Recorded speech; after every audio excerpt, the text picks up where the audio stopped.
एक ऐसा गेम जो स्क्विड गेम से भी ज़्यादा खतरनाक है। दोस्तों, अगर आपको जुमानजी और ज़ेरोथा टाइप की मूवीज़ पसंद है जिसमें कुछ लोग एक गेम शो में फंस जाते हैं और जब तक उस गेम शो को कंप्लीट ना करे वहाँ से बाहर नहीं निकल सकते, तो आपको ये Thai series the dark dice काफ़ी ज़्यादा पसंद आएगी।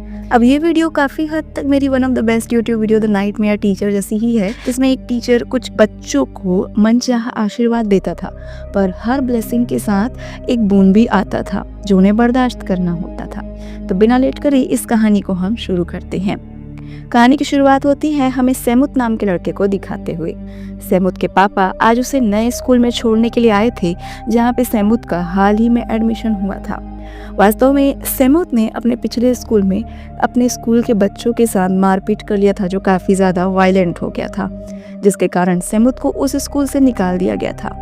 पर सेमुत के ग्रेड्स और पढ़ाई लिखाई काफ़ी ज़्यादा अच्छी थी, तो उसे इस नए स्कूल में एडमिशन मिल गया था। हालांकि इस एडमिशन के लिए उसके पापा को काफ़ी ज़्यादा पैसे पे करने पड़े थे। खैर, सेमुत जब इस नए स्कूल में आता है और नई क्लास को ज्वाइन करता है, तो उसकी मारपीट का वीडियो इस नए स्कूल में भी वायरल हो चुका था, जिसके कारण बच्चे उसे काफ़ी ज़्यादा इग्नोर कर रहे थे और उससे डरे सहमे रहते थे। सेमुत की क्लास में ममय नाम की एक लड़की को हमें दिखाया जाता है, जो इस कहानी की एक इम्पॉर्टेंट कैरेक्टर है। ममय स्कूल की प्रेसिडेंट थी, सबकी हेल्प करती थी, बिल्कुल सोन परी के जैसी। लेकिन ममय को सेमुत कुछ खास पसंद नहीं आता।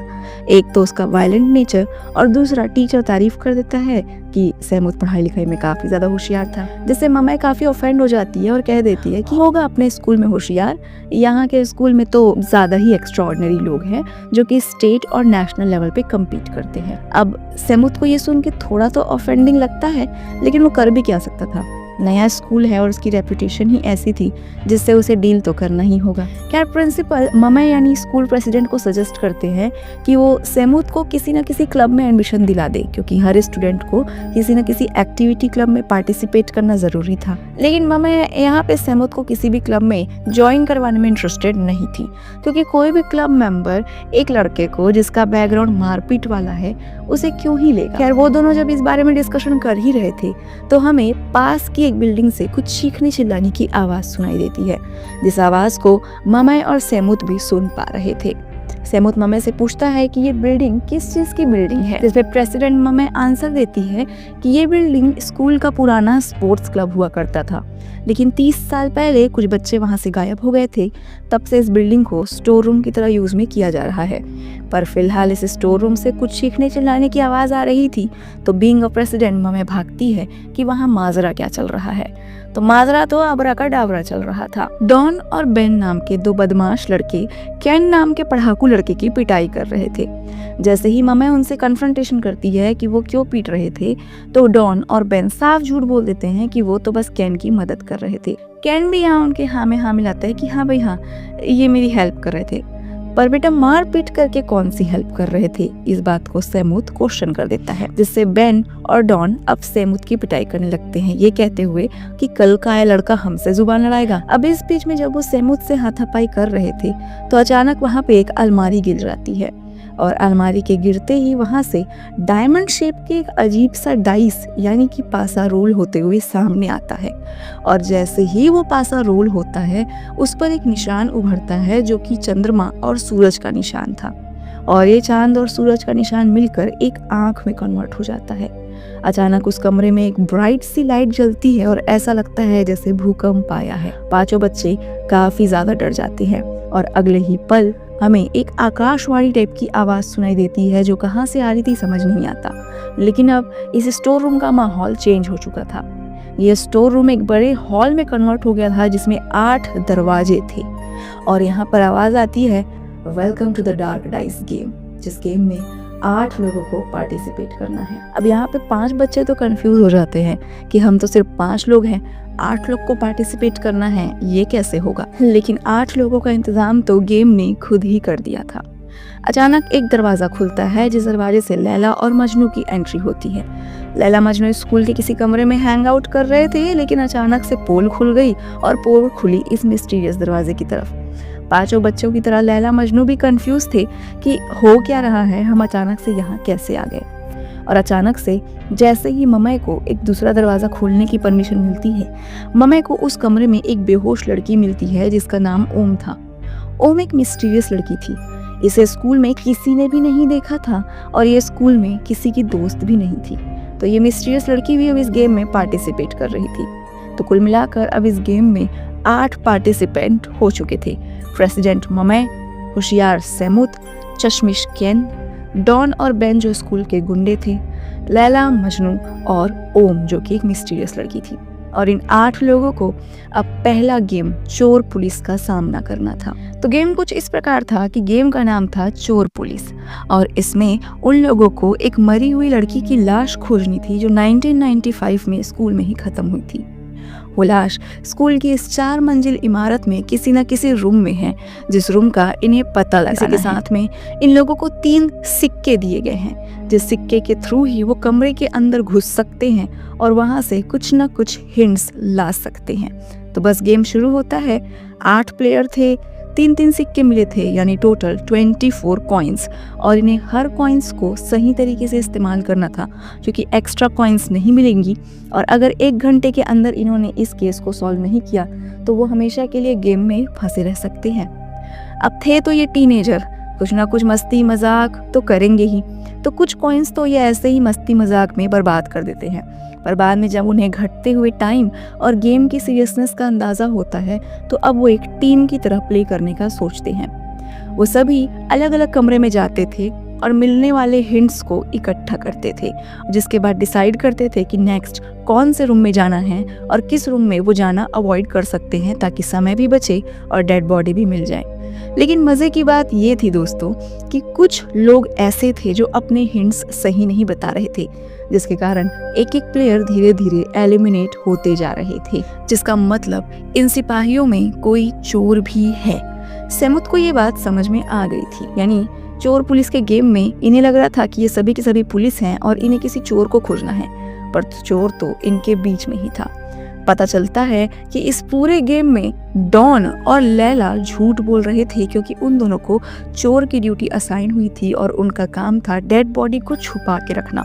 तो ऐसे में जब सभी दोस्त मिलके प्लानिंग करते थे कि उन्हें क्या क्या हिंट्स मिले हैं, ये अपने हिंट्स को गलत बताते थे, जिस बात को सेमुत भाप जाता है और इस तरीके से सक्सेसफुली वो डेड बॉडी को पता कर लेते हैं, जिसके बाद ये पूरी टीम जीत जाती है और जो प्लेयर्स एलिमिनेट हुए थे वो सभी प्लेयर भी वापस आ जाते हैं। अगले पल गेम खत्म हो जाता है, जिसके बाद वो डाइस फिर से जमीन पर गिर जाती है। सेमुत को इस गेम को खेलने में काफ़ी ज़्यादा मज़ा आया था क्योंकि वैसे भी वो इस न्यू स्कूल में आया था। इस न्यू स्कूल में कोई भी स्टूडेंट उसकी तरफ ध्यान नहीं देता था, लेकिन इस गेम शो में जाने के बाद सभी स्टूडेंट्स उसके इंटेलिजेंस को अप्रिशिएट कर रहे थे क्योंकि उसके इंटेलिजेंस के बल पर ही उन्होंने 1 घंटे के अंदर इस गेम को जीता और उनके बीच में कौन चोर है इसका भी पता लगाया, जिस बात से सेमुत काफ़ी ज़्यादा खुश था। उसे ऐसा लगने लगा था कि काश वो इस गेम शो में फिर से जा पाता, लेकिन जाएगा कैसे ये उसे नहीं पता था। और सेम ख्याल आ रहे थे डॉन और बेन के भी दिमाग में। लड़के शुरू से बदमाश थे और ऊपर से पिछले गेम में डॉन को चोर बनने का काम असाइन हुआ था, जिसका भांडा सेमुत ने फोड़ दिया।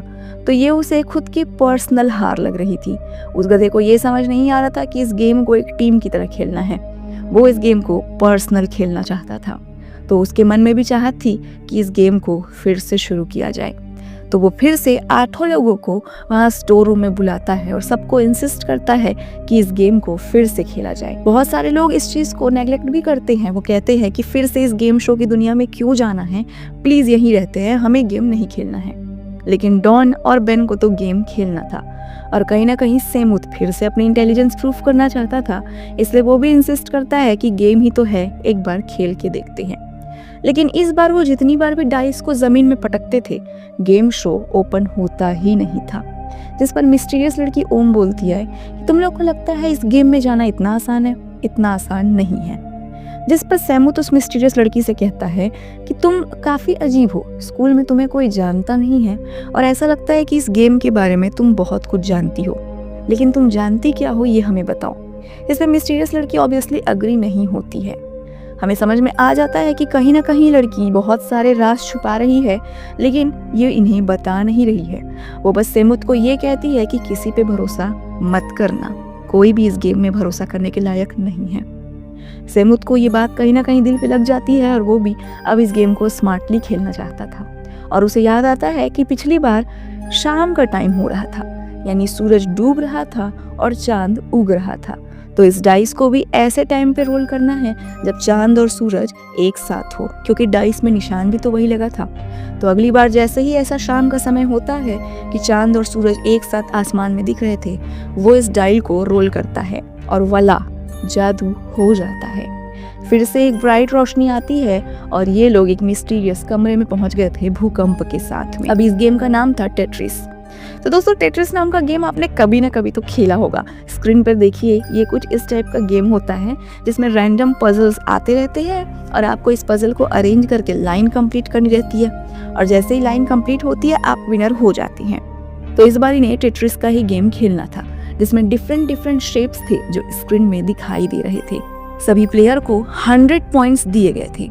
अब उस 100 पॉइंट्स को इन्हें रुपयों की तरह खर्च करना था और टेट्रिस के अलग अलग पीसेस को खरीदना था, जिन पीसेस को खरीदकर इन्हें अपनी अपनी स्क्रीन में अरेंज करना था। जिस भी प्लेयर के 3 लाइंस कंप्लीट हो जाएंगे वो गेम को जीत सकता है और इस गेम के जीतने वाले को मनचाही विशेष ग्रांट होगी। अब ये बात सुन के सभी स्टूडेंट्स की आंखें खुली की खुली रह जाती है, क्योंकि हर स्टूडेंट के मन में कुछ ना कुछ लालच था जिसे वो पूरा करना चाह रहे थे। जैसे सेमुत के मन में था कि लोग उसे एक्सेप्ट कर ले, ममय के मन में था कि वो एक अच्छी प्रेसिडेंट मिले, केन के मन में था कि ममय उसे मिल जाए। यानी चश्मिश केन कहीं ना कहीं प्रेसिडेंट ममय को पसंद करता था, जो बात वो किसी को बताता नहीं था। खैर, अब यहाँ पर प्रेसिडेंट ममय सबको सजेस्ट करती है कि हमें मिलजुल कर खेलना होगा, क्योंकि सभी को 3 ही लाइन कंप्लीट करनी है, बेसिक बेयर मिनिमम। तो ऐसे में वो आपस में बातचीत करके पॉइंट्स खरीदेंगे और जिसके बाद जिसे जो पीस मिलेगा वो उसके साथ शेयर कर लेंगे। लेकिन इस बात पर डॉन बिल्कुल भी अग्री नहीं था, क्योंकि मैंने कहा ना, वो तो ये सोच रहा था कि ये कोई पर्सनल गेम है, उसे पर्सनली जीतना है। तो डॉन बोलता है कि अपना अपना खेलेंगे रे बाबा, कोई किसी का साथ नहीं देगा। और इस तरीके से कुछ लोग थे जो आपसी सामंजस्य से खेल रहे थे और कुछ लोग ऐसे थे जो अपने दिमाग से खेल रहे थे और दूसरे प्लेयर के गेम को खराब भी करना चाहते हैं। अब इस गेम में राउंड बाय राउंड होते जा रहे थे।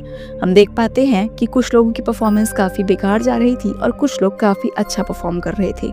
और जो लोग अच्छा परफॉर्म कर रहे थे वो थे ऐसे लोग जो एक दूसरे से कम्युनिकेट करके गेम्स खेल रहे थे। तो यहाँ पे चश्मिश केन जो ऑलरेडी पढ़ाई में काफ़ी होशियार था, सेमुत जो ऑलरेडी अपने पिछले स्कूल में होशियार था, ममय जो स्कूल की प्रेसिडेंट थी, ये तीनों आपस में कोऑर्डिनेट करके गेम्स खेलते हैं, जिसके कारण इनकी लाइंस काफ़ी अच्छे तरीके से कंप्लीट हो रही थी। मिस्टीरियस लड़की यहाँ पर किसी का साथ नहीं दे रही थी, वो सिर्फ अपने गेम पे फोकस कर रही थी, लेकिन फिर भी वो गेम में काफ़ी अच्छा परफॉर्म कर रही थी, जिसको देख के सेमुत के मन में फिर से एक डाउट पैदा होता है कि कहीं ऐसा तो नहीं कि ये लड़की गेम के बारे में बहुत कुछ जानती है। वो बार बार उस लड़के से यही पूछने की कोशिश करता भी था कि तुम्हें इस गेम के रूल्स और कैसे खेलना है ये इतने अच्छे से कैसे पता है। लेकिन मिस्टीरियस लड़की कभी भी सेमुत के सवालों का जवाब नहीं देती थी। वो कहती थी, मैं होशियार हूँ, मुझे आता है, बस। अब यहाँ पे डॉन और बेन अच्छा परफॉर्म नहीं कर पा रहे थे, क्योंकि बदमाश लड़के थे, कभी दिमाग लगा के काम तो करते नहीं थे, हाथ पर इनका ज्यादा चलता था। तो ऐसे में ये चश्मिश केन को अपने पास बुलाते और बोलते हैं कि देख चश्मिश, हमारी इस गेम को जीतने में मदद कर, वरना तेरा वीडियो वायरल कर देंगे। अब चश्मिश केन का ऐसा कौन सा राज और कौन सा वीडियो था जिसके लिए डॉन और बेन उसे ब्लैकमेल कर रहे थे, ये हमें अगले ही सीन में दिखाया जाता है। तो दोस्तों, जैसा कि हमें पता है कि केन को ममय के लिए कुछ न कुछ फीलिंग तो थी। तो वैसे में जब स्कूल का इलेक्शन हो रहा था, उस इलेक्शन में ममय लगातार हार रही थी क्योंकि उसको अच्छे वोट्स नहीं मिल रहे थे। अब ममय को रोता देखकर केन का दिल पिघल जाता है। चश्मों के नीचे जो आंख थे उसमें से आंसू आने लगे थे। तो वो डिसाइड करता है कि वो स्कूल के सिस्टम को हैक करेगा और यहाँ पर ममय को जिताने में पूरी मदद करेगा। बस वो ऐसे ही करता है। अगले ही पल ममय जीत जाती है, लेकिन उसे हैकिंग करता डॉन और बेन ने देख लिया था।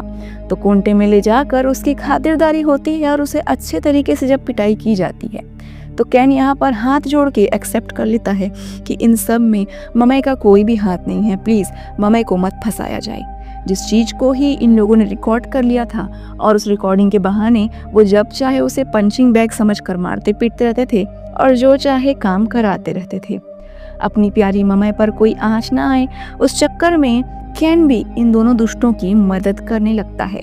लेकिन इस बीच में उसका खुद का गेम पीछे रह जा रहा था, क्योंकि सबकी मदद करने के चक्कर में वो अपनी टेट्रिस की लाइन कंप्लीट कर ही नहीं पा रहा था। गेम के कुछ राउंड्स के बाद सेमुद भी नोटिस कर लेता है कि केन को ये लोग हमेशा किनारे में ले जाकर क्या खुसुर फुसुर करते हैं, और जब वो इस बात के लिए कन्फ्रंटेशन करता है तो गुस्से में झुंझलाकर बेन और डॉन भी सभी लोगों के सामने कह देते हैं कि केन ने कैसे इलेक्शन के टाइम में झोल किया था।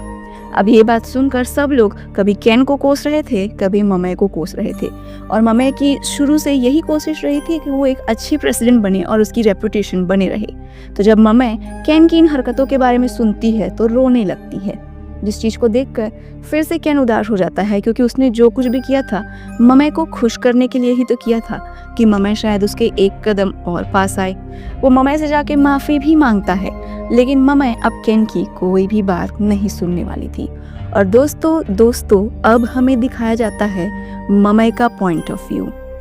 वास्तव में ममय के पापा उस देश के बहुत अच्छे पॉलिटिकल लीडर थे, यानी ममय एक बहुत अच्छे बैकग्राउंड से आती थी। लेकिन दिक्कत ये थी कि जैसे बाप को बेटे से ज़्यादा प्यार होता है, उसी तरीके से ममय के फादर भी हमेशा ममय के भाई को ज़्यादा सपोर्ट करते थे। इवन अपने आने वाले इलेक्शन में भी वो उसको ही सपोर्ट कर रहे थे और उसे राजनीति की सारी चीज़ सिखाते थे, जिस चीज़ से ममय को हमेशा बैकग्राउंड में फील होता था। उसे ऐसा लगता था जैसे उसकी कोई स्पेस है ही नहीं।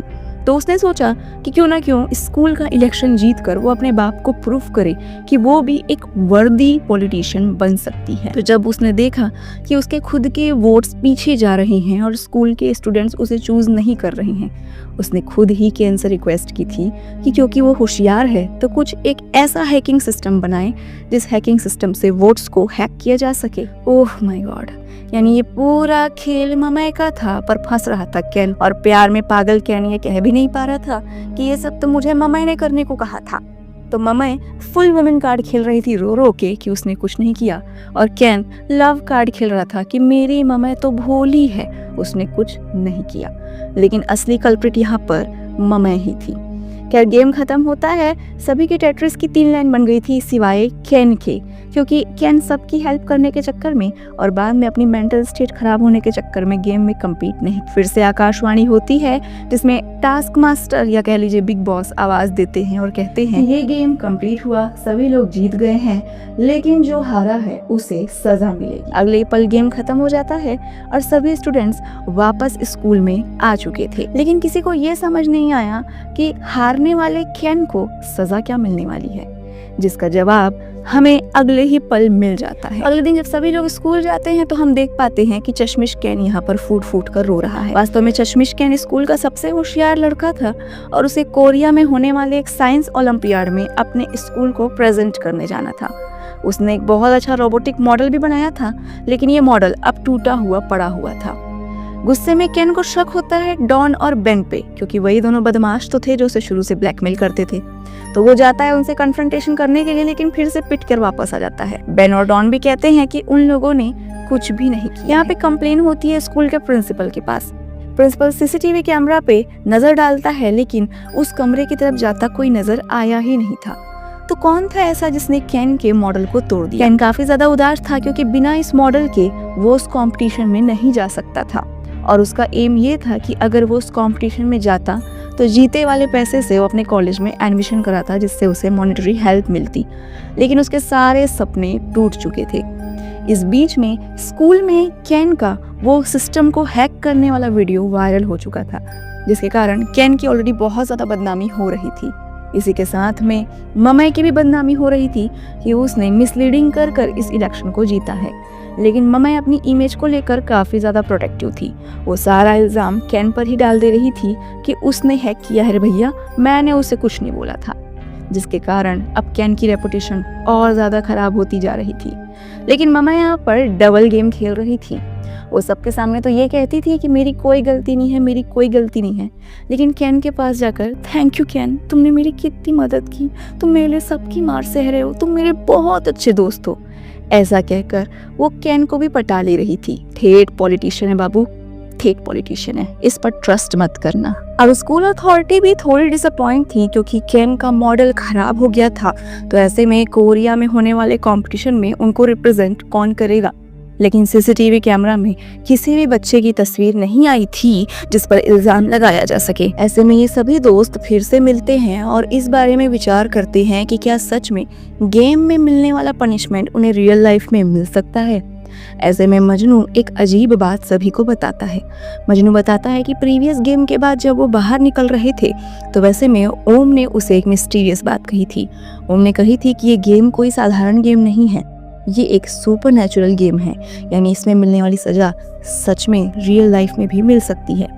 तो हो सकता है कि गेम के पनिशमेंट के तौर पर ही इन सभी को ये सजा मिली और केन का मॉडल बिगड़ गया। अब यहाँ पर डॉन और बेन के ऊपर केन को काफी ज्यादा गुस्सा आ रहा था क्योंकि केन का मॉडल खराब हो चुका था और अब उसकी स्कूल में रेपुटेशन भी खराब हो चुकी थी क्योंकि वो वीडियो इसमें उसने इलेक्शन के रिजल्ट्स को मैनिपुलेट किया था सबके सामने आ गया है।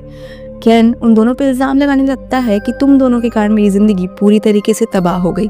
लेकिन यहाँ पे डॉन काफी रूडली केन से कहता है कि ये सब तो ममय के कारण हुआ ना, ममय तुमसे रिक्वेस्ट करती कि इलेक्शन को मैनिपुलेट करो और ना ही तुम ये करते, और ना ही तुम हर समय ममय की गेम में मदद करते और तुम अपने गेम पे फोकस करते तो गेम जीत जाते ना। यानी कहीं ना कहीं डॉन को भी ये बात पता चल चुकी थी कि एक्चुअल कल्प्रिट ममय है। ममय ने ही केन को कहा था इलेक्शन को मैनिपुलेट करने के लिए, और केन भी अब इस बात से राजी हो गया और वो काफी दुखी होकर रोते हुए उस रूम से निकल जाता है। ममय केन के पीछे भागती है, उससे माफी मांगती है कि उसका ये सब करने का कोई इरादा नहीं था, उसे नहीं पता था कि चीजें इतनी ज्यादा बिगड़ पाएगी। लेकिन केन अब अपने क्रिटिकल पॉइंट पर पहुंच चुका था। वो रोते रोते ममय से दोस्ती तोड़ देता है और कहता है कि अब उसे उससे कोई वास्ता नहीं रखना। वो नहीं चाहता कि जिंदगी की और तकलीफें वो ममय के कारण झेले। ममय के पापा तो पॉलिटिशियन है, बट उसके करियर का क्या, उसका करियर पूरा इस कंपटीशन पे डिपेंडेंट था। ये बात ममय को भी अंदर ही अंदर तोड़ देती है। शाम को जब वो घर जाती है तो उसके पापा उससे बातचीत करते हैं और पूछते हैं कि मेरी पॉलिटिकल ग्रुप में ये न्यूज सर्कुलेट हो रही है ममय कि तुमने इलेक्शन में मैनिपुलेशन किया है, क्या ये सच है। ममय भी वहाँ पर हाँ कह देती है और पापा बिल्कुल एक पॉलिटिशियन की तरह एडवाइस देते हैं कि लगाए गए इल्जाम से मुकर जाओ, क्योंकि अगर तुम्हारा नाम खराब होगा तो मेरा भी नाम खराब होगा, और ये कभी भूलना मत पापा विधायक है तुम्हारे। अब ये बात को सुनकर ममय को थोड़ा बुरा लगता है क्योंकि अगर नॉर्मल कंडीशन होती तो ऑब्वियसली वो मुकर जाती कि उसकी कोई गलती नहीं है। पर केन जो हमेशा उसका साथ देता था, हमेशा उसका दोस्त रहा था, आज उसके करियर पर बात आ गई है। तो ऐसे में अगले ही दिन वो स्कूल जाती है और अपनी पोस्ट से रिजाइन कर देती है। ममय की इंसानियत जाग चुकी थी। वो चाहे कितनी भी लालची हो पर दोस्ती का मोल तो कोई नहीं दे सकता ना। जब वो अपने प्रेसिडेंट की पोस्ट से रेजिग्नेशन देती है तो वंस अगेन उसके पापा उसे फोन कर कर बहुत धिक्कारते हैं और कहते भी हैं कि वो ममय पर काफी शर्मिंदा है। ममय उदास तो थी पर खुश थी कि कम से कम उसने कुछ तो सही किया ना। और ये सब चीजें सैमुत भी देख रहा था। सैमुत ममय से बात करने आता है, उसे अप्रिशिएट करता है उसके डिसीजन के लिए कि उसने एक सही डिसीजन लिया है। अगर इलेक्शन रॉन्ग था तो अपनी पोस्ट से रिजाइन कर देना एक काफी मैच्योर डिसीजन था। अब ऐसे में वो फाइनली ममय को अपने वीडियो का राज बताता है। जो वीडियो पूरे सोशल मीडिया पे सर्कुलेट हो रही थी कि उसने अपने एक दोस्त को मारा है, वास्तव में वो सच नहीं था। हकीकत ये थी कि सैमुत और उसका दोस्त एटम उस दिन किसी कंपटीशन में पार्टिसिपेट करने गए थे, पर एटम ने वहां चीटिंग की थी। और जब सैमुत ने एटम को इस चीज के लिए कन्फ्रंट किया तो एटम सैमुत को ही बुरा भला कहने लगा और वो गुस्सा होकर एक कुर्सी उठा लिया था सैमुत को मारने के लिए। सैमुत ने अपने बीच बचाव में एटम को धक्का दिया, लेकिन एटम का सिर दीवार से भिड़ गया और इतनी ब्लीडिंग हुई कि वो कोमा में पहुंच गया। वीडियो वायरल हो गया था जिसमें वो एटम को धक्का देते नजर आ रहा था, लेकिन ये किसी को नहीं दिखा कि हमला पहले एटम ने किया था और करियर पूरा खत्म हो गया था सैमुत का। सैमुत की रेपुटेशन अच्छी थी, इसलिए स्कूल वालों ने उसे भगाया नहीं, बल्कि उसके पापा को कहा कि वो एक लॉजिकल वे में स्कूल से अपने बच्चे को निकाल ले ताकि इसका करियर खराब ना हो। एटम अभी भी कोमा में था और सैमुत बस इस उम्मीद में था कि कभी तो एटम कोमा से निकले, जिसके बाद वो सबको सच बताए कि उस पर हमला सैमुत ने नहीं किया था, वो बस एक एक्सीडेंट था। और सैमुत की उस गेम में बस यही ख्वाहिश थी कि उस गेम में अगर उसकी विश ग्रांट होती है तो वो यही विश मांगेगा कि एटम उठे और सच्चाई सबको बताए। इसी के साथ में अब ममय की ये ख्वाहिश थी कि वो गेम में फिर से जाए और गेम में जाकर विश मांगे कि केन का प्रोजेक्ट फिर से बन जाए और वो इस कंपटीशन को जीत जाए। लेकिन अगर ये एक सुपरनैचुरल गेम है तो ये गेम का असली राज क्या है, ये उन्हें जानना पड़ेगा। तो ऐसे में सैमुत और ममय जाते हैं उस प्लेस पर जहां उन्हें ये डाइस मिली थी। वहां स्टोर रूम में उन्हें एक पुरानी अलमारी मिलती है, जिस अलमारी के एक बॉक्स से डाइस गिरी थी। तो वैसे में वो उस प्लेस को फिर से खोजना शुरू करते हैं, जहाँ पर उन्हें एक डायरी मिलती है, जो डायरी नव्या नाम की किसी लड़की की थी और 1995 की थी। 1995 की इस पुरानी सी डायरी में गेम की डाइस, गेम्स के रूल और गेम के कुछ पड़ावों की पेंसिल से ड्राइंग बनी हुई थी। यानी 1995 में किसी ने तो ये गेम खेला था, पर ये नव्या थी कौन, इसके बारे में उन्हें जानकारी पता करनी थी, क्योंकि नव्या से ही कुछ तो लीड उन्हें मिल सकती थी इस गेम के बारे में। सैमुत और ममय डिसाइड करते हैं कि वो स्कूल की लाइब्रेरी में जाएंगे और टेस्ट करेंगे कि नव्या नाम की लड़की थी कौन। शायद स्कूल के किसी ईयर बुक में उन्हें उसका पता चल जाए। लेकिन मजे की बात ये थी कि स्कूल की सभी ईयर बुक लाइब्रेरी में मौजूद थी सिवाय 1995 की। ऐसे में सैमुत को ओम पे शक होता है, क्योंकि लास्ट टाइम उसने ओम को लाइब्रेरी के उसी सेक्शन में जाते देखा था जहां पर स्कूल की ईयर बुक होती है। और अगले ही पल हमें ओम का घर दिखाया जाता है। ओम के घर में वो उसी ईयर बुक में नव्या नाम की लड़की के पेज को पकड़कर बैठी हुई थी। यानी शायद ये दोनों दोस्त थी और दोनों ने कभी तो इस गेम को खेला था। लेकिन ओम ने ईयर बुक को क्यों फाड़ा? वो ऐसा क्यों कर रही थी? क्यों नहीं चाहती थी कि इस गेम के बारे में, और उसने गेम को पहले खेला है और नव्या उसकी दोस्त थी, ये सारी इन्फॉर्मेशन इन बच्चों को पता चले। दोस्तों, ये बहुत बहुत बड़ा राज है और इस सीरीज का one of the best sequence में से एक है। तो चलते हैं कहानी में आगे की तरफ। खैर, अभी जितनी इन्फॉर्मेशन मिली थी उन सभी इन्फॉर्मेशन को लेकर सैमुत और ममय फिर से अपनी फ्रेंड ग्रुप के पास जाते हैं। वो बताते हैं कि कैसे ये गेम 1995 में भी एग्जिस्ट करता था। वो उस डायरी को भी दिखाते हैं, नव्या के बारे में जो कुछ पता चला वो भी बताते हैं, और कैसे ईयर बुक गायब है ये सब भी। वो रिक्वेस्ट करते हैं कि क्यों ना इस गेम को फिर से खेला जाए, क्योंकि शायद वो अगर गेम को खेलेंगे तो केन का प्रोजेक्ट फिर से बन सकता है। लेकिन आज की डेट को देखा जाए तो सभी स्टूडेंट ग्रुप डरा हुआ था, क्योंकि जैसे अगर केन इस गेम को हारा था, उसका प्रोजेक्ट खराब हो गया रियल लाइफ में, क्या पता उनका पूरा करियर खत्म हो जाए, क्या पता और भी बुरी चीजें हों। इसलिए सभी इस गेम को खेलने से मना कर देते हैं। और जैसा कि इस गेम ने कहा था कि ये ख्वाहिशों को पूरा कर सकता है, ख्वाहिश तो हर किसी की थी। सैमुत को चाहिए था कि काश एटम जिंदा हो जाए और वो कोमा से बाहर निकल के सबको बता दे कि ये दुर्घटना थी। ममय की ख्वाहिश थी कि वो अपनी रेपुटेशन को बचा ले और केन से उसकी फिर से दोस्ती हो जाए और केन का प्रोजेक्ट बन जाए। मजनू की ख्वाहिश थी कि वो अपनी बीमार माँ का ख्याल रखे, अपनी माँ के कामों में मदद कर पाए। लैला की ख्वाहिश थी कि हमेशा मजनू उसी का रहे।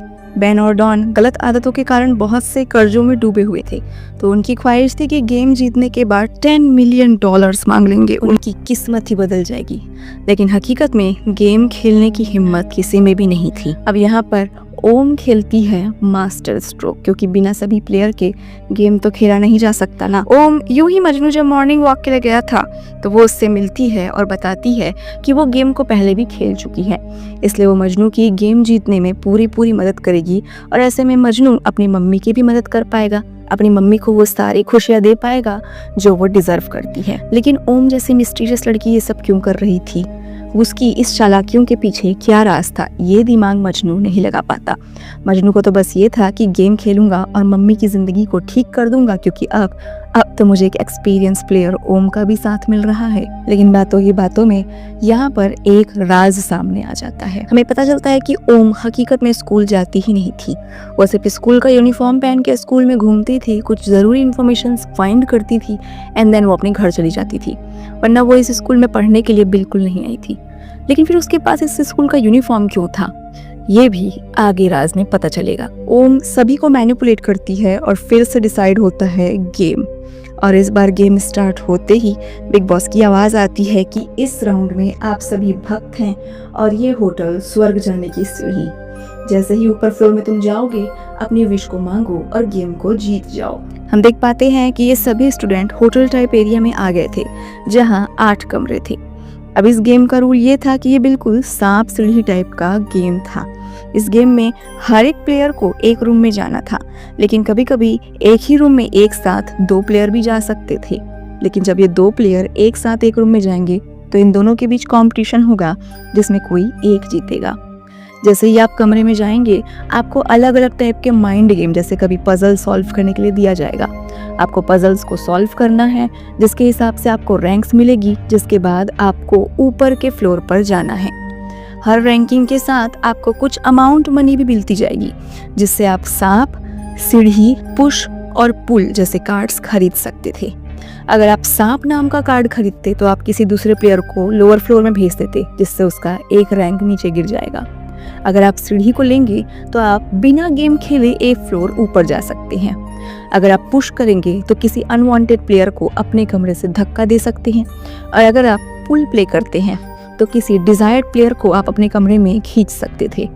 और फिर से शुरू होता है प्रपंच, चालबाजी, सेल्फिशनेस, दोस्ती और दुश्मनी का खेल। एज अ प्लेयर तुम्हें लगेगा कि तुम जल्दी जल्दी सीढ़ी वाला खरीदो और जल्दी जल्दी ऊपर जाते जाओ, और यही गेम चल रहा था सभी के दिमाग में। लेकिन बेन और डॉन यहाँ पे अलग ही खेल खेल रहे थे। उन्हें मतलब था अपने $10 मिलियन जीतने से।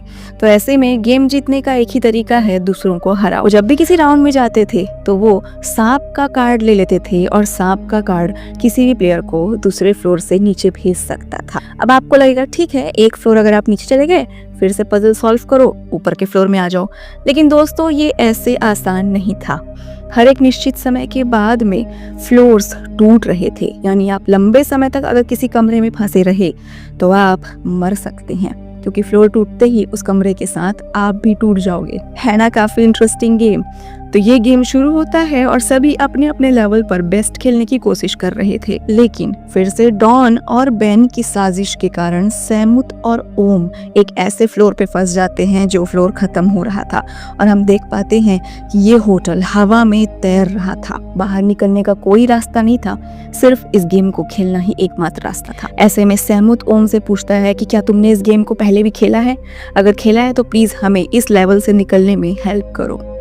ओम जोन आउट हो चुकी थी और यहाँ ओम के विजन से हमें कहानी दिखाई जाती है। वास्तव में ओम और उसके दोस्तों ने इस गेम को पहले भी खेला था, जहाँ पर एक होडेड किलर इन सभी का पीछा कर रहा था इन्हें मारने के लिए।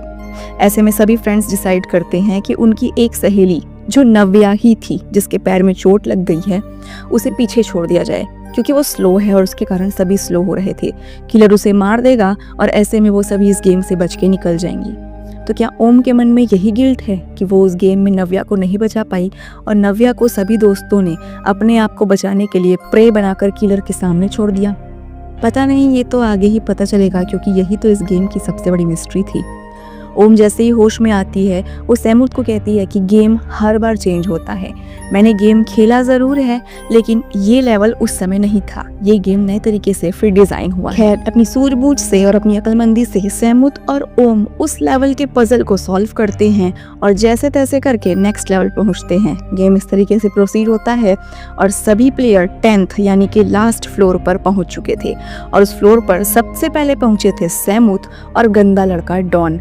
और ऐसे में दोनों जल्दी से जल्दी लास्ट लेवल तक पहुंचने की कोशिश करते हैं, लेकिन अच्छाई हमेशा जीतती है, तो सैमुत इस लेवल को जीत जाता है। थोड़ी देर बाद सभी प्लेयर्स उस कमरे में आने लगते हैं, लेकिन मजनू उस रूम तक नहीं आता। यहाँ पर सिर्फ 7 प्लेयर बचे हुए थे और सभी लोगों की नजर अब ओम पर थी, क्योंकि ओम ने मजनू को प्रॉमिस किया था कि वो उसे गेम जीतने में मदद करेगी। तो ऐसा कैसे हुआ कि ओम और मजनू लास्ट रूम में एक साथ गए थे, लेकिन वापस सिर्फ ओम आई? क्या ये ओम की कोई साजिश थी मजनू को खत्म करने की? लेकिन उसकी मजनू से दुश्मनी क्या थी? खैर, ये गेम से बाहर आ चुके थे, क्योंकि लेवल खत्म होते ही गेम अपने आप खत्म हो जाता था। लेकिन इनके साथ मजनू वापस नहीं आता, वो गेम में ही फंस चुका था। ये सभी लोग गेम से वापस आते ही हड़बड़ाहट में एक दूसरे से पूछताछ करने लगते हैं, और ओम यहाँ पे सबकी आंखों से ओझल हो जाती है। वो डाइस उठाकर बिना किसी सवाल का जवाब दिए भाग जाती है, और यहाँ पर बचे 6 बच्चों के मन में यही डाउट था कि कल स्कूल अथॉरिटी को वो क्या बताएंगे कि मजनू कैसे गायब हुआ। लेकिन बताना तो था ही। जैसे ही अगले स्कूल का दिन शुरू होता है, सभी प्रिंसिपल के पास जाते हैं और बताते हैं कि मजनू गायब हो गया है। वो एक काइंड का डाइस गेम खेल रहे थे, जिस डाइस गेम में अलग अलग लेवल्स होते हैं जिसको पार करना पड़ता है, और जो लेवल को पार नहीं करेगा वो उस गेम में फंस जाता है। अब ये सब बातें प्रिंसिपल को बुलशिट लग रही थी, लेकिन तभी वहाँ पर मजनू की मम्मी आ जाती है। मजनू की मम्मी काफ़ी ज़्यादा घबराई थी और वो बच्चों से पूछती है, तुम लोग कौन सा गेम खेल रहे थे?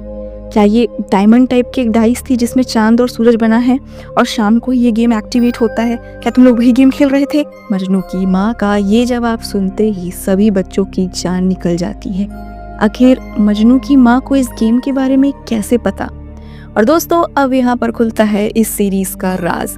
एक्चुअल में मजनू की माँ ही नव्या है, यानी यही वो लड़की थी जो लड़की 1995 में गेम्स को खेली थी और उसके बारे में नोट्स बनाई थी।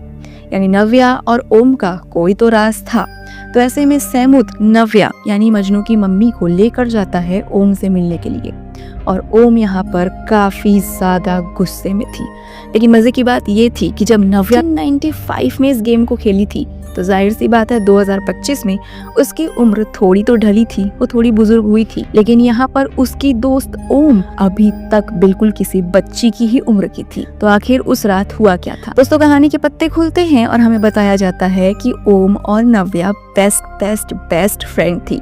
एक बार स्कूल के किसी फंक्शन के लिए वो लोग तैयारियां कर रही थी और अचानक वहां पर वो डाइस आ जाती है एक्सीडेंटली। वो सभी लोग फिर से उस गेम में फंस जाते हैं और वो उस गेम को खेलने लगते हैं ठीक उसी तरीके से जैसे आज ये बच्चे खेल रहे हैं। लेकिन गेम के एक पड़ाव में, जो कि शायद गेम का आखिरी पड़ाव था, उसमें नव्या घायल हो गई थी। उसके पैर को उस किलर ने बहुत बुरी तरीके से घायल कर दिया था और ऐसे में सभी दोस्त डिसाइड करते हैं कि नव्या को पीछे छोड़ दो, वो किलर के लिए प्रे बनेगी, और बाकी लोग यहाँ से बच के भाग जाते हैं। लेकिन अपनी बेस्ट फ्रेंड को बचाने के लिए ओम डिसाइड करती है कि नव्या को बचाया जाए। वो यहाँ पर गेम में रुकी रहेगी, किलर का ध्यान भटकाएगी और बाकी लोग गेम से बाहर चले जाएं। तो वो वैसा ही करती है। वो किलर का ध्यान अपने तरफ आकर्षित करती है। किलर भी उसके पीछे भागने लगता है मशेटी लेकर, और यहाँ पर बाकी लोग लास्ट डोर से बाहर निकल जाते हैं। नव्या का मन नहीं था अपनी दोस्त को गेम पे छोड़कर जाने का, लेकिन वो कर भी क्या सकती थी। सभी लोग गेम से बाहर आ गए थे और ओम यहाँ गेम में फंस गई थी। वो बस इसी इंतजार में थी कि मेरी दोस्त नव्या इस गेम को फिर से स्टार्ट करेगी और मुझे बचाने जरूर आएगी। और इस उम्मीद में यहाँ पर सालों बीत गए और फाइनली जब इस न्यू ग्रुप ने गेम को स्टार्ट किया तब जाकर ओम इस गेम में वापस आ पाई। लेकिन तब तक वक्त काफी आगे बढ़ चुका था, 30 साल का अंतर आ चुका था और वो बस पीछे के वक्त में फंसी रह गई थी और इस नए जमाने को जान ही नहीं पाई। वो बहुत ज्यादा गुस्सा थी नव्या पे कि उस नव्या ने उसे धोखा दिया। उसकी जान बचाने के लिए ओम गेम में फंसी रह गई, पर नव्या कभी उसे गेम में बचाने आई ही नहीं। गुस्सा जायज था। एक लड़की जिसकी पूरी उम्र बीत गई एक गेम में, और जब वो गेम से बाहर आई तो यहाँ पर उसके माँ बाप का रो रो के पूरा हाल था। टेक्नोलॉजी इतनी आगे बढ़ गई थी कि वो अपने आप को पिछड़ा हुआ महसूस कर रही थी। उसकी तो पूरी जिंदगी बर्बाद हो गई थी सिर्फ एक गेम के चक्कर पे और दोस्तों पर भरोसा करने के चक्कर पे। लेकिन क्या नव्या इतनी गलत थी? नव्या यहाँ पर अपना पॉइंट ऑफ व्यू बताती है कि जब वो गेम से बाहर आई उसके पैर को काटना पड़ गया था और अब उसके पास सिर्फ एक ही पैर है। इसी कारण उसकी भी जिंदगी बर्बाद हुई।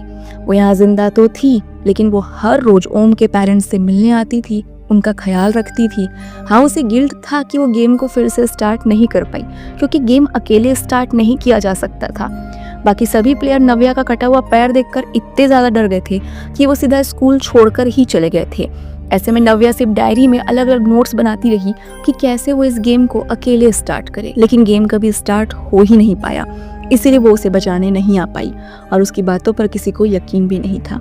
लेकिन अब सवाल तो वही उठता है कि आखिर ओम नव्या से बदला लेने के लिए मजनू को क्यों हार्म पहुंचा रही थी। दोस्तों, वास्तव में जब ओम गेम की दुनिया से वापस आई थी तो वो सबसे पहले नव्या से ही मिलने गई थी। जब उसने नव्या को देखा कि वो खुश है अपनी जिंदगी में, उसका एक प्यारा सा बेटा यानी कि मजनू है, तो वो जल भुन गई थी। इसीलिए बदला लेने के लिए उसने जानबूझकर मजनू को गेम में पीछे छोड़ दिया, ताकि जो दर्द ओम ने सहा है गेम में फंसकर, वो दर्द नव्या भी सहे। उसने अपने बदले के जुनून में गलत फैसला लिया और जानबूझ के मजनू को गेम में फंसा दिया। और शायद इनमें से कोई गेम खेलने को राजी ही नहीं था। ये तो ओम थी ना, जो उन्हें लगातार उकसाती थी कि गेम जीतने पे विशेष मिलेगी, और इसलिए तो ये बच्चे गेम खेलने को राजी हुए थे। यहाँ पे नव्या पैर पकड़कर ओम से माफी मांगने लगती है और कहने लगती है कि उसके बच्चे को वापस ले आओ। खैर चाहे नव्या कितना भी रो ले, लेकिन ओम उसे माफ करने को तैयार नहीं थी, क्योंकि उसे बस यही लग रहा था कि उसकी पूरी जिंदगी बर्बाद हुई है, वो अपनी जिंदगी को जी ही नहीं पाई।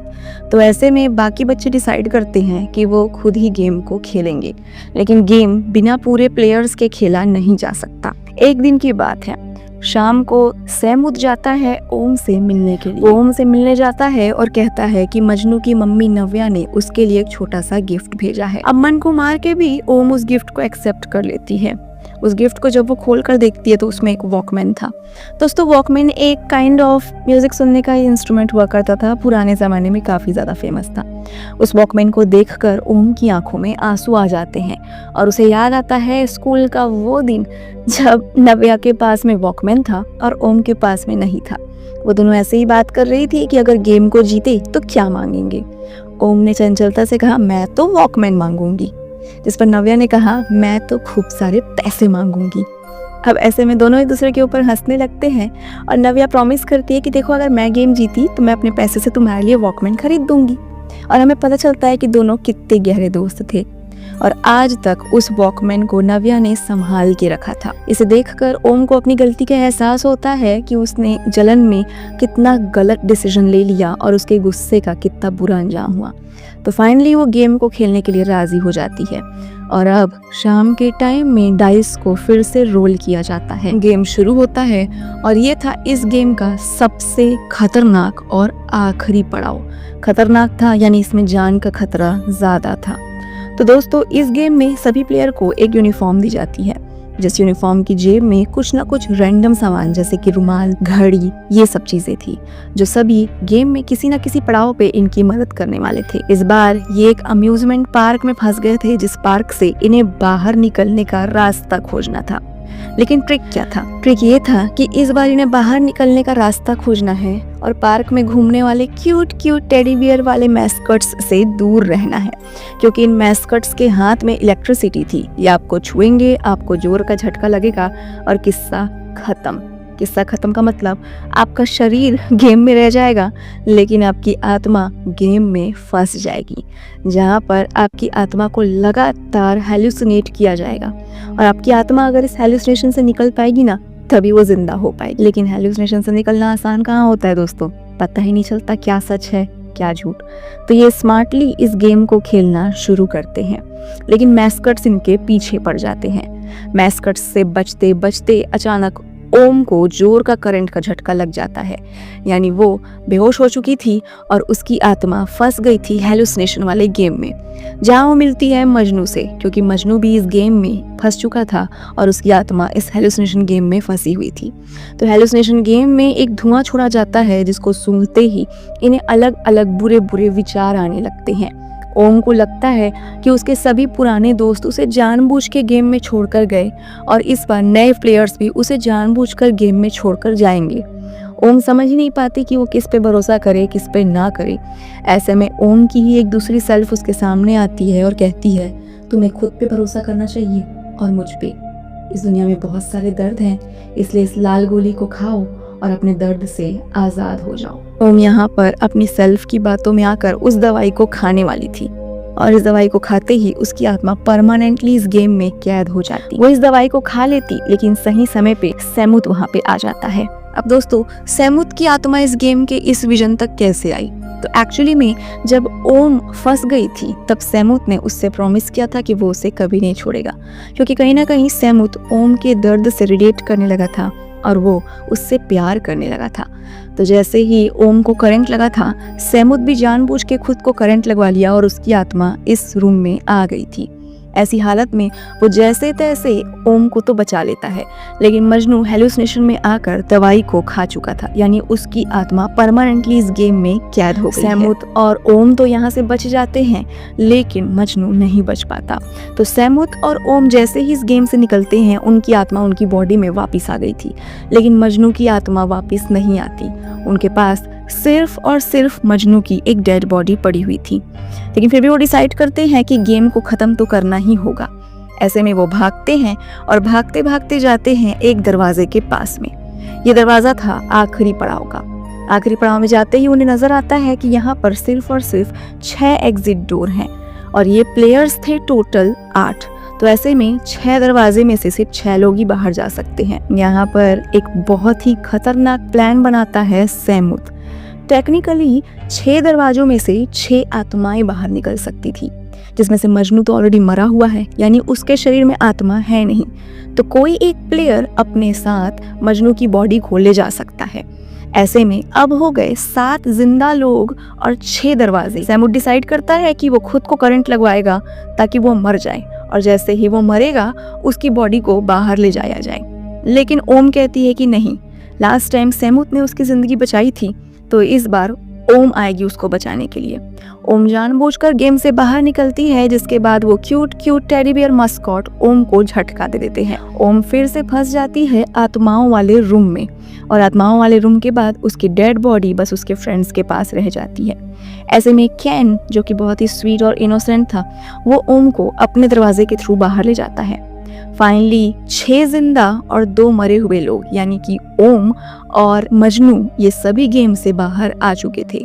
फाइनली इस पूरे गेम का विनर था सैमुत, और सैमुत को फाइनली बिग बॉस कहते हैं अपनी आखिरी विश मांगने के लिए। सैमुत के दिमाग में बहुत कुछ चल रहा था, क्या मांगे। उसकी पहले वाली विश मांगे जिसमें वो चाहता था कि एटम कोमा से बाहर आए, और कोमा से बाहर आने के बाद में वो सच्चाई बता दे, या वो अपने दोस्तों को, ओम को और मजनू को जिंदा करे, या तो केन का जो प्रोजेक्ट बिगड़ चुका था उस प्रोजेक्ट को वापस ठीक करने का मांगे। प्रेशर बहुत ज़्यादा था और वो गेम में एक विश मांगता है, आत्माओं को शरीर में वापस भेजा जाए। उसकी विश ग्रांट हो जाती है। अगले ही पल हम देखते हैं मजनू आंखें खोल चुका था और यहाँ पर ओम को भी होश आ चुका था, यानी गेम में फाइनली सब कुछ ठीक हो गया है। Happy ending. आपको ऐसा लगता होगा क्योंकि ये मिस्ट्री थ्रिलर है तो कुछ ना कुछ डार्क ट्विस्ट तो होगा। अगले दिन स्कूल होता है जहाँ पे हम देख पाते हैं सभी खुश हैं। बेन और डॉन ने डिसाइड किया है कि बुरे काम खत्म करेंगे, कमाई करेंगे और मेहनत की कमाई से अपना कर्जा चुकाएंगे। लैला मजनू का प्यार हमेशा जिंदा था। कैन के प्रोजेक्ट को बनाने में होशियार सैमुत और डिलिजेंट ममे मदद करते हैं, जिससे कैन का प्रोजेक्ट वापस बन गया था। वो फिर से कोरियन कंपटीशन में जा सकता था और स्कॉलरशिप जीत सकता था। ओम शाम को सैमुत से मिलने आती है और वो सैमुत से हमेशा की तरह एक मिस्टीरियस बात कहती है। वो सैमुत से कहती है, थैंक यू सो मच मुझे ये नई बॉडी देने के लिए, और इतना कहते ही वो फिर से ओझल हो जाती है। यहाँ पे सैमुत काफी हैरान परेशान हो जाता है। ओम ने आखिरी में ये क्यों कहा, थैंक यू सो मच मुझे ये नई बॉडी देने के लिए। वो ये सब समझ ही पाता, लेकिन अगले पल एज अ ऑडियंस हम समझ पाते हैं कि हुआ क्या है। हम देख पाते हैं कि ओम की आत्मा अभी तक उस गेम में फंसी हुई है और हेल्प के लिए पुकार लगा रही है। बेचारी ओम को वो हैप्पी एंडिंग मिली ही नहीं जो वो चाहती थी। गेम ने एक ट्विस्ट किया। सैमुत ने मांगा आत्माओं को शरीर में भेजा जाए। ऐसे में मजनू के शरीर में तो उसकी अपनी आत्मा आई, लेकिन ओम के शरीर में शायद किसी अननोन प्लेयर जो कि बहुत पहले से इस गेम में फंसा हुआ था, उसकी आत्मा आ गई है। यानी ओम शुरू से एक मिस्ट्री थी और अभी भी मिस्ट्री रह गई, उसे गेम में अभी तक फंसा कर रखा गया है। और इसी ट्विस्टेड एंडिंग के साथ में सीजन 2 की उम्मीद देते हुए ये सीरीज यहाँ पर एंड होती है।